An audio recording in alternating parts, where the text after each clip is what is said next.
ठीक है बच्चों, तो मैं आपके साथ अभी डिस्कस करता हूँ एक्सरसाइज 10 के क्वेश्चंस।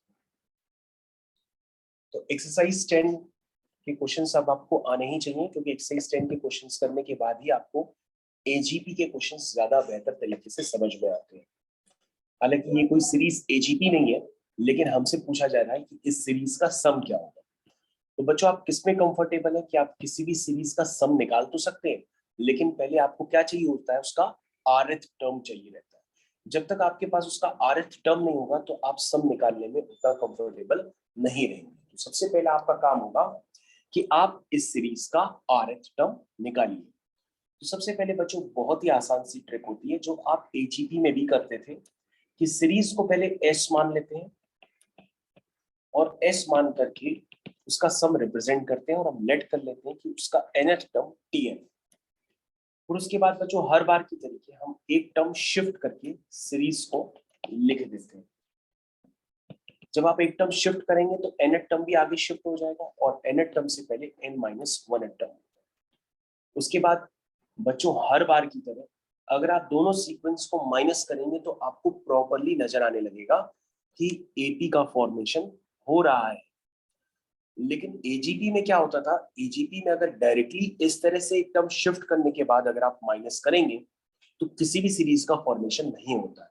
इसलिए एजीपी जब आप करते हैं तो सेकंड स्टेप में आपको क्या मल्टीप्लाई करना पड़ता है, common ratio. Common ratio second step में मल्टीप्लाई करने के बाद ही आप माइनस करते हैं। चलिए, फिलहाल यहाँ पे तो बहुत ही इजी सी सीरीज है, तो आप इसको माइनस करना स्टार्ट कर दीजिए। जब आप माइनस करेंगे तो यहाँ पर 0 आ जाएगा, ये बचेगा 3, ये हो गया 4, ये हो गया 6, ये हो गया 8। इस तरह से करते करते ये वाला टर्म हो गया tn-1 और ये हो गया माइनस का tn। अब बच्चों, माइनस का tn जरा शिफ्ट करके इस तरफ को ले आओ तो प्लस का tn आ जाएगा। तो ये सारे टर्म्स अभी तक आपको क्लियर होने चाहिए। अब बच्चों, अगर आप ध्यान से देखेंगे तो ये जो सीरीज है, अगर आपने उसमें 3 को ले लिया तो 3 की वजह से कोई भी सीक्वेंस नहीं बन पाएगी, क्योंकि 4-3 हो जाएगा 1, 6-4 हो जाएगा 2, तो सीक्वेंस बन नहीं पाई, न एपी न जीपी। तो हम क्या करते हैं, पहले वाले टर्म को नहीं लेते, दूसरे टर्म से लेना चालू करते हैं। तो दूसरे टर्म से लेने पर हमको दिखता है कि 6-4 2 है, 8-6 भी 2 है। तो यहां से अगर हम सीरीज को स्टार्ट करते हैं तो ये एपी का फॉर्मेशन होता है। लेकिन बच्चों, आपको ध्यान देना होगा कि अगर आप इस सीरीज को ऊपर से कंपेयर करें तो इसमें नंबर ऑफ टर्म्स कितने हैं, इसमें जो नंबर ऑफ टर्म्स होते हैं वो n टर्म्स। लेकिन अगर आपने पहला वाला टर्म हटा दिया तो बचे हुए टर्म्स हो जाएंगे n-1। ये भी बात आपको अच्छे से क्लियर होनी चाहिए कि इस सीरीज में n टर्म्स, देखिए ध्यान से, इस सीरीज में n टर्म्स, लेकिन अगर आपने पहले वाले टर्म को हटा दिया तो बचे हुए टर्म कितने हो जाएंगे, n-1 टर्म्स हो जाएंगे।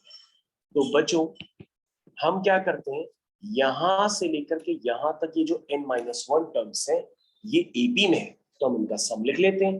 तो एपी के n-1 टर्म्स का सम होता है n-1/2 2a plus n-1 into D, D is 2। तो बच्चों, इस सीरीज का ये nth टर्म निकल करके आ गया। लेकिन फिर भी आपको लगे कि आपने nth टर्म गलत लिखा है, तो आप इसमें n की जगह 1 को पुट करके 2 को पुट करके अपने टर्म्स को मैच कर सकते हैं, क्योंकि n इज इक्वल टू 1 पे क्या आना चाहिए, 3 आना चाहिए, n इज इक्वल टू 2 पे क्या आना चाहिए, 7 आना चाहिए। तो बच्चों, अगर आप ध्यान से देखें तो सबसे पहले आप क्या करिए, ऊपर से 2 कॉमन ले लीजिए ताकि वो नीचे वाले 2 को हटा दे, और ये बचेगा 4 प्लस n-2। ध्यान से देखिएगा, मैंने ऊपर से 2 कॉमन लेके हटा दिया है, तो बचेगा 4 प्लस n-2। तो आपका जो nth टर्म आएगा वो आएगा 3 प्लस n-1, और ये क्या बचेगा, 4-2 इज 2, यानी कि n+2 ये बच गया। इसको बच्चों सिंप्लीफाई भी कर लेते हैं, तो बचेगा 3 प्लस n² प्लस 2n-n-2। तो tn हो जाएगा आपका n² प्लस n+1। अब बच्चों, आप चेक कर लीजिए अपने nth टर्म को, क्या वो रियलिटी में nth टर्म है कि भी नहीं, जो आपकी सीक्वेंस थी। तो आप उसको एक बार क्रॉस चेक जरूर कर लीजिए और इसमें पुट करिए कि n की जगह 1 पुट करने पर क्या आता है। तो आप कहोगे सर n की जगह 1 पुट करने पर इसका पहला टर्म आता है 3, और सर पहला टर्म तो 3 ही है। फिर हमने कहा n की जगह 2 पुट करो, तो 2 का स्क्वायर 4, 4 + 2 6, 6 + 1 7, यानी सेकंड टर्म आपका 7 ही है। इसका मतलब जो आपने इस सीरीज का nth टर्म निकाला है वो बिल्कुल सही है। और बच्चों nth टर्म निकालने के बाद आपको उस पर क्या लेना होता है, सीरीज का सम। तो आप डायरेक्टली क्या लेते हैं, समेशन। तो आप इस पे डायरेक्टली समेशन ले लीजिए और आपका आंसर फाइनली निकल करके आ जाएगा। बस बच्चों यहाँ गलती ना करिएगा कि अगर 1 का समेशन पूछा जाए तो 1 का समेशन क्या होता है, n होता है। जिन बच्चों को 1 के समेशन में प्रॉब्लम है तो मैं पर बता देता हूँ, 1 को आप लिखेंगे r की पावर 0, और r जा रहा है 1 से लेकर के r जा रहा है n तक, ठीक है। अब आप r की जगह 1 पुट करिए तो 1 की पावर 0, r की जगह 2 पुट करिए तो 2 की पावर 0, r की जगह n पुट करिए तो n की पावर 0। तो ये सारे बच्चों 1 1 1 कितनी बार आ गए, n टाइम्स हो गया, इसलिए 1 का समेशन क्या होता है, n होता है। तो बच्चों आपको ध्यान रखना होगा 1 का समेशन n होता है। तो मैं ये रफ वर्क था, इस रफ वर्क को फाइनली यहां से हटा देता हूं, ठीक है। तो क्वेश्चन कंप्लीट हो गया है। समेशन tn यानी कि n जाएगा 1 से लेकर के, चलिए ठीक है।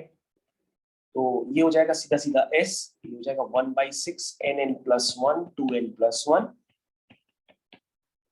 बच्चों आप tn की जगह tr लिख लेना, r² + r + 1 लिख लेना, और r को लिखना 1 से लेकर के n तक। मैंने n के टर्म्स में लिख दिया, आप r के टर्म्स में लिख लेना। चलिए 1/2 nn + 1 और 1 का समेशन हो गया n। अब बच्चों ध्यान से देखो, इस पूरी इक्वेशन में आपसे कुछ अगर कॉमन वगैरह है तो आप कॉमन लेकर के इसके फैक्टर्स बना सकते हैं और आपका आंसर फुल फ्लैश मैच करेगा। इसके आगे का काम आपका, आप चाहें तो यहाँ पे भी छोड़ सकते हैं। ये आपका क्वेश्चन नंबर 1 क्या हो गया, कंप्लीट हो गया, ठीक है। तो क्वेश्चन नंबर 1 को करने के लिए आपने देखा कि किस तरह से हम मिसलेनियस सीरीज को फॉर्म करते हैं और डिफरेंस बना करके nth टर्म निकाल करके उस पर समेशन ऑपरेट करके क्वेश्चन को हम ओवर करते हैं। अब बच्चों आपके पास ऐसे कई सारे क्वेश्चंस हो सकते हैं, इस तरह के भी क्वेश्चंस हो सकते हैं, आप जो चाहे वो कर सकते हैं, लेकिन कॉन्सेप्ट पूरा ही यही होगा, कोई भी चेंज नहीं होगा। तो आप चाहें तो इस वाले क्वेश्चन को भी ट्राई कर सकते हैं। यह इस एक्सरसाइज का लास्ट क्वेश्चन। सबसे पहले आप सीरीज को s मानेंगे, s मानने के बाद आप लिखेंगे 5 + 7 + 11 + 17 + 25, ऐसे करते करते ये आपका आ जाएगा nth टर्म। फिर से आपने क्या किया, सीरीज को s माना, लेकिन एक टर्म शिफ्ट करके आप लिखेंगे 5 7 11 17, ऐसे करते करते ये हो गया tn, और tn के पहले हो जाएगा tn - 1। तो आप ध्यान से देखिए, दोनों सीक्वेंस को आपको माइनस करना है। जैसे ही आप माइनस करेंगे तो क्या आ जाएगा, माइनस करने पर ये वैल्यू आ जाएगी 0। ये हो गया 5, ये हो गया 2, ये हो गया 4, ये हो गया 6। इस तरह से अब आपको ये सीरीज दिखने लगी होगी। और बच्चों माइनस का tn यहाँ पर आ गया, माइनस का tn हम इधर ले आएंगे तो प्लस का tn हो जाएगा। अब आप ध्यान से देखिए, क्वेश्चन आपका पूरी तरह से ओवर हो चुका है, ठीक है।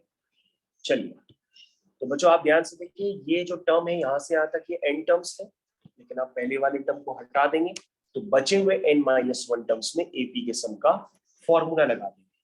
तो आपका nth टर्म आएगा 5 + n - 1/2 2a + n - 1 - 1 into d, d is 2। तो बच्चों ये आपका nth टर्म आ गया। अब आपको उस पे क्या लेना होगा, समेशन लेना होगा। समेशन लेते ही आपका क्वेश्चन कंप्लीट हो जाएगा। तो इस तरह से आपका ये n आ गया, आपको समेशन लेना पड़ेगा। समेशन लेते ही बच्चों आपके पास समेशन r आएगा, उसके पास रिप्लेस कर देना 1/2 nn + 1 से, समेशन r² आएगा 1/6 nn + 1 2n + 1 से, और समेशन r³ भी आएगा। समेशन r³ होता है 1/2 nn + 1 का होल स्क्वायर, जिसको आप 1/4 n² n + 1 का होल स्क्वायर भी आप लिख सकते हैं। तो बच्चों तो ये था आपके पास एक्सरसाइज 13 का डिस्कशन, सॉरी एक्सरसाइज 10 का डिस्कशन। अब एक्सरसाइज 10 के बाकी क्वेश्चंस आप सक्सेसफुली खुद से भी कर सकते हैं।